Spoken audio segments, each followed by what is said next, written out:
Decoding the mysterious and terrifying 49-day journey after death. Today, Mind Podcast will decode the mysterious and terrifying 49-day journey that humans undergo after death. How do people feel about death? Since ancient times, humans have pondered what the state of existence is after death. Some believe that death means the end of everything, while others believe that death is not the end, but rather the body perishes and the soul continues to exist. Those who believe in the immortality of the soul even provide evidence. Near-death experiences are often cited as proof of the soul's existence. Isaac, a construction worker, once had an accident where something fell on him, causing his heart to stop. Fortunately, he was resuscitated.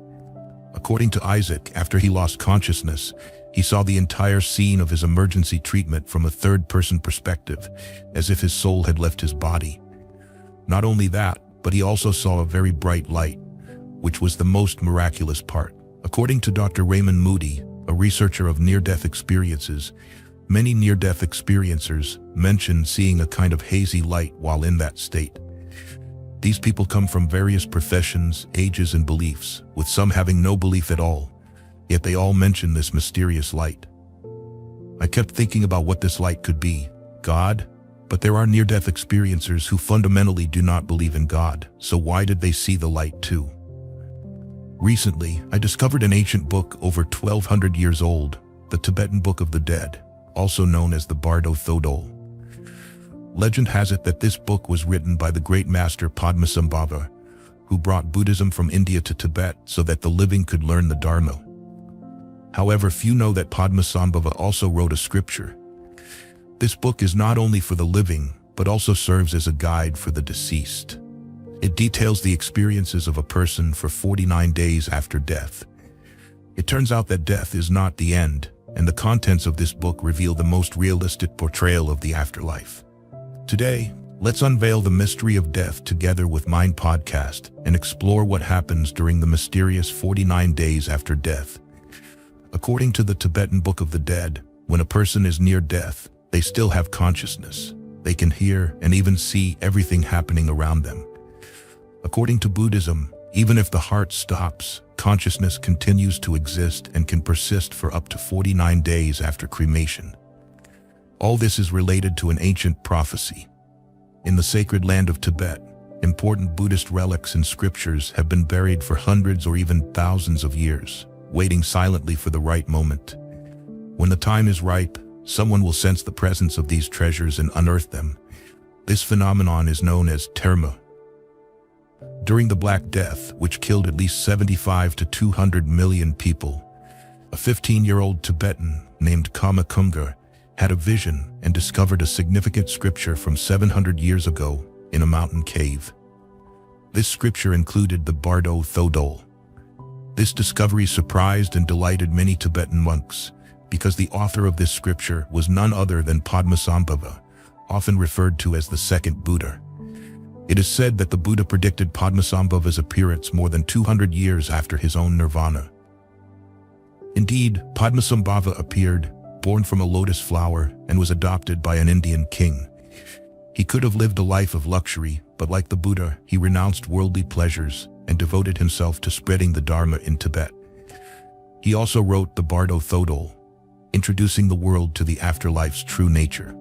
Despite being unearthed in 1342, the book remained relatively unknown due to Tibet's isolation. It wasn't until 1927 that Walter Y. Evans Wentz translated it into English, naming it the Tibetan Book of the Dead. This caused a sensation in Europe and eventually spread back to China. According to Mind Podcast, after reading the book, the Khan's Trang was astonished, as he previously believed that everything ended with death. The book confirmed his thoughts and presented a complete picture of the afterlife, revealing that it exists in a transitional space invisible to the living. In the Buddhist view, after death, people do not go directly to heaven or hell, but enter a mysterious time-space known as the Bardo. The term Bardo means in-between state in Tibetan, referring to a transitional state between two conditions. For example, the space between two buildings or the time between day and night is considered Bardo. Even the transition between parallel universes is called Bardo. Buddhism describes 6 types of bardo, 3 of which occurred during life and 3 after death. These are the bardo of birth, the bardo of meditation, the bardo of dying, the bardo of reality, and the bardo of becoming. I believe that in the bardo state, a person exists between purity and impurity. Some people may experience soul detachment, visitations from the deceased, or prophetic dreams. The bardo of meditation is the state one attains during deep meditation, as experienced by historical figures like the Buddha and Laozi. This state is unique because consciousness is not bound by 3-dimensional space, so the experiences differ. This includes the state after death.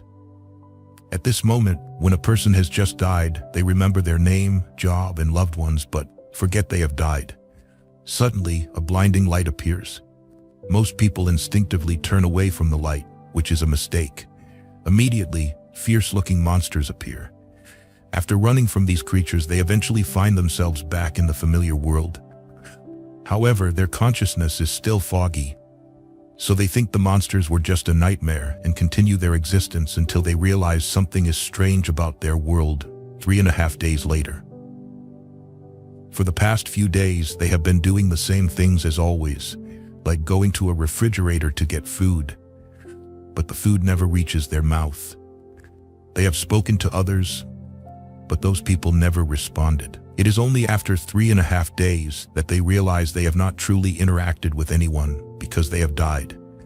At this moment, realizing the truth, they feel devastated and begin their journey of reincarnation. According to Buddhism, this journey of reincarnation can last up to 7 sets of 7 days, totaling 49 days. But don't think this is a heartwarming moment.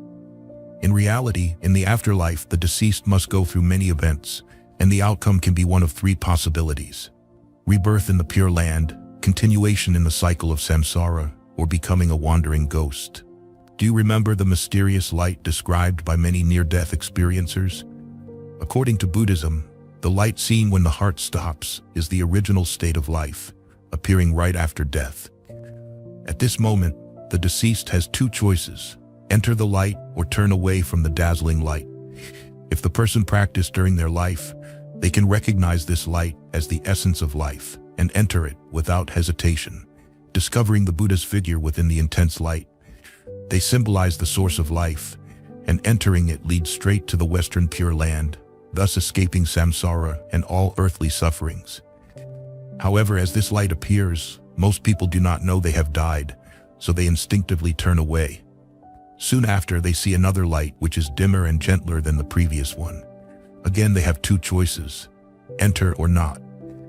If they choose to enter, they will reincarnate into one of the 6 realms of samsara. This is a terrifying process, as the light represents the path to a particular realm. According to the Bardo Thodol, there are 6 types of dim light, each appearing sequentially. These lights do not appear all at once, but one by one. For instance, the first to appear is the white light, representing the heavenly realm. Entering it may lead to rebirth in the heavenly realm. Seeing this, one might think, we just need to remember the first bright light and enter it no matter what. Avoid the red, black, or blue lights at all costs. This sounds smart, but according to the scriptures, when in a soul state, one does not have such rational thoughts. In this state, the soul chooses based on accumulated practice. Those who frequently did bad deeds will naturally avoid the white light and rush towards the black light.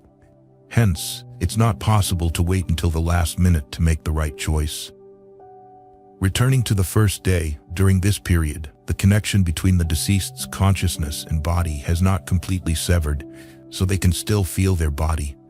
This makes them think they are still alive. Consequently, they continue their usual activities until 3.5 days later, when most people's consciousness becomes clearer. At this point, they finally realize they have died. They may feel shocked, afraid, cry, or become angry. In these cases, they ignore the strong light appearing on the second day and the dim light that could lead to rebirth, and instinctively seek out their loved ones to talk to. At that moment, they realize they have teleported to their loved ones. It turns out that in this stage, humans unlock 5 supernatural abilities, starting with the ability to travel freely through space and time. They can teleport anywhere, see anyone or anything they want, and even travel back in time to see themselves being born or their parents praising them. They can also go into the future to see what it holds. In Japan, there was a man named Toshu Hikichi who, during a near-death experience, not only traveled back in time to witness the origins of life in the universe, but also carved his name on a temple pillar. Miraculously, after coming back to life, he found his name there. In addition to proving his ability to travel freely, Toshu Hikichi claimed to have unlocked other abilities: hearing distant sounds, seeing faraway objects, reading minds, and recalling past lives. With these abilities, the deceased explores everywhere. After the 7th day, they long to return to their closest loved ones. This marks the end of the first week.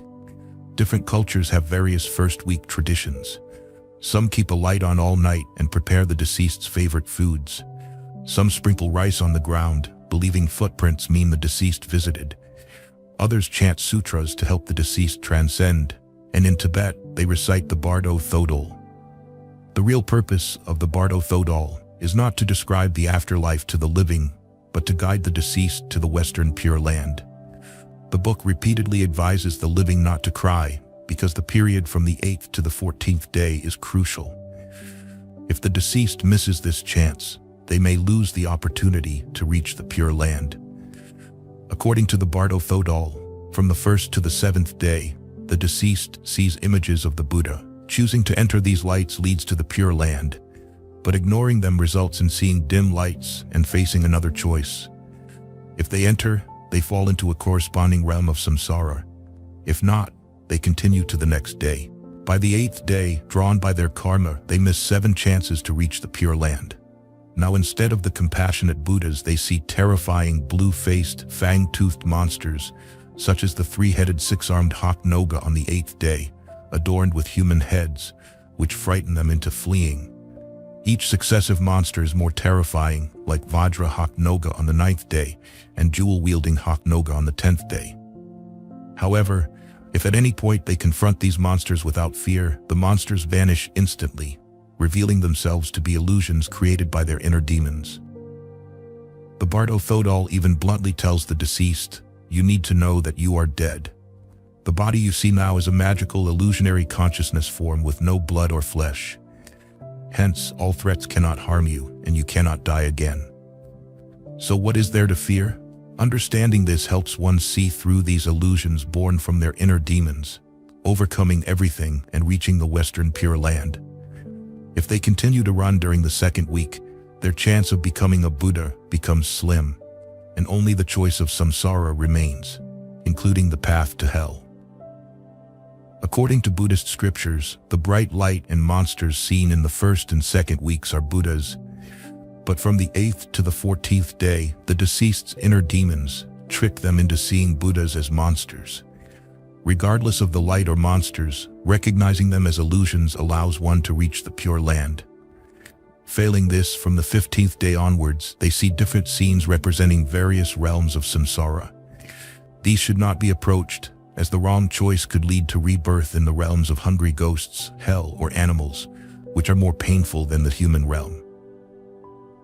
For example, avoid desolate deserts or lifeless swamps, as they are the entrances to the realm of hungry ghosts. Avoid caves or underground passages, as they lead to the animal realm. Hearing wails and screams near a black and white house signifies the entrance to the hell realm. Even the heavenly and asura realms are not recommended.